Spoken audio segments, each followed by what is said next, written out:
Hi ಎಲ್ಲರಿಗೂ ನಮಸ್ಕಾರ. ಇವತ್ತು ಮೊಟ್ಟೆ ಗ್ರೇವಿ ಮಾಡೋಣ ಬನ್ನಿ. ದೊಡ್ಡ ಸೈಜ್ ಈರುಳ್ಳಿನ ಹೆಚ್ಚಿದ್ದೀನಿ ಒಗ್ಗರಣೆಗೆ. ಚಕ್ಕೆ ಲವಂಗ ಏಲಕ್ಕಿಕಾಯಿ ಪೌಡ್ರ್ ಮಾಡಿದ್ದೀನಿ. 2 ಟೊಮೊಟೊ ದೊಡ್ಡ ಸೈಜು, ಒಂದು ಮೀಡಿಯಮ್ ಸೈಜ್ ಈರುಳ್ಳಿ, ಸ್ವಲ್ಪ ಕೊಬ್ಬರಿ, ಸ್ವಲ್ಪ ನೀರು ಹಾಕಿ ಗ್ರೈಂಡ್ ಮಾಡೋಣ. ಮೊಟ್ಟೆನ ಮುಂಚೆನೇ ಬೇಯಿಸಿಟ್ಕೊಂಡಿದ್ದೆ.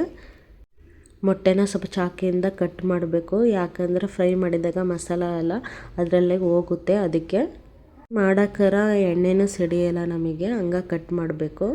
ಸ್ಪೂನ್ ಎಣ್ಣೆ ಹಾಕ್ರಿ. ನಾನು ಎಣ್ಣೆ ಹಾಕಿಲ್ಲ, ಬಟರ್ ಹಾಕ್ತಾಯಿದ್ದೀನಿ. ಬಟರ್ ಇಲ್ಲಾಂದ್ರೆ ಸ್ಪೂನ್ ಎಣ್ಣೆ ಹಾಕಬೇಕು.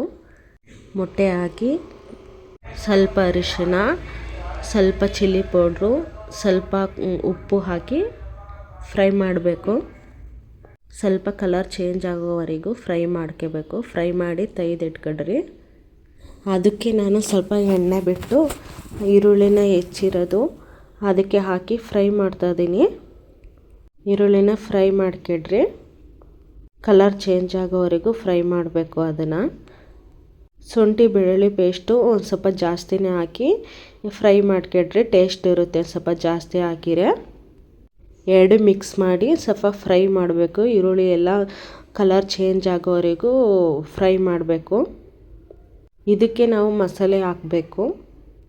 ಸ್ಪೂನು ಧನಿಯಾ ಪೌಡ್ರು, ಸ್ವಲ್ಪ ಅರಿಶಿನ, ಅರ್ಧ ಸ್ಪೂನು ಪೆಪ್ಪರ್ ಪೌಡ್ರು, 1 ಸ್ಪೂನು ಖಾರದ ಪುಡಿ ಹಾಕಿದ್ದೀನಿ. ನಮ್ಮದು ಖಾರದ ಪುಡಿ ಭಾಳ ಸ್ಟ್ರಾಂಗ್ ಇದೆ, ಹಂಗಾಗಿ ಸ್ವಲ್ಪ ಹಾಕಿದ್ದೀನಿ. ನಿಮ್ಮದು ಖಾರ ಇಲ್ಲ ಅಂದರೆ 2 ಸ್ಪೂನ್ ಯೂಸ್ ಮಾಡಿ. ಬೇಕಾದರೆ ಸ್ವಲ್ಪ ಗರಂ ಮಸಾಲ ಹಾಕ್ಬೋದು.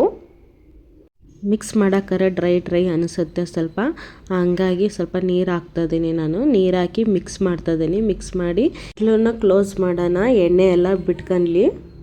ಎಣ್ಣೆ ಎಲ್ಲ ಬಿಟ್ಟಿದೆ, ಹಾಗೆ ಈರುಳ್ಳಿನೂ ಸ್ಮೂತಾಗಿದೆ. ಒಂದು 3-4 ನಿಮಿಷ ಬಿಡೋಣ.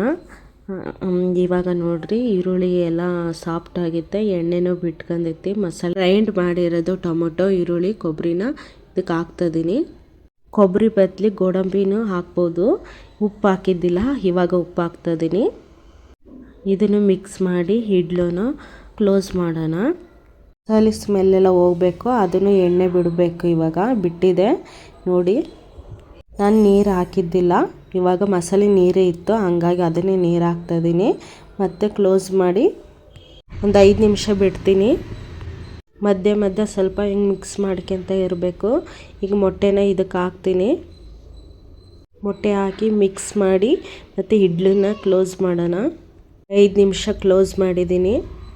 ಆಗಿದೆ ನೋಡಿ, ಎಣ್ಣೆ ಎಲ್ಲ ಬಿಟ್ಟಿದೆ. ಸಿಂಪಲ್ಲಾಗಿ ಎಗ್ ಗ್ರೇವಿ ರೆಡಿ ಆಗಿದೆ.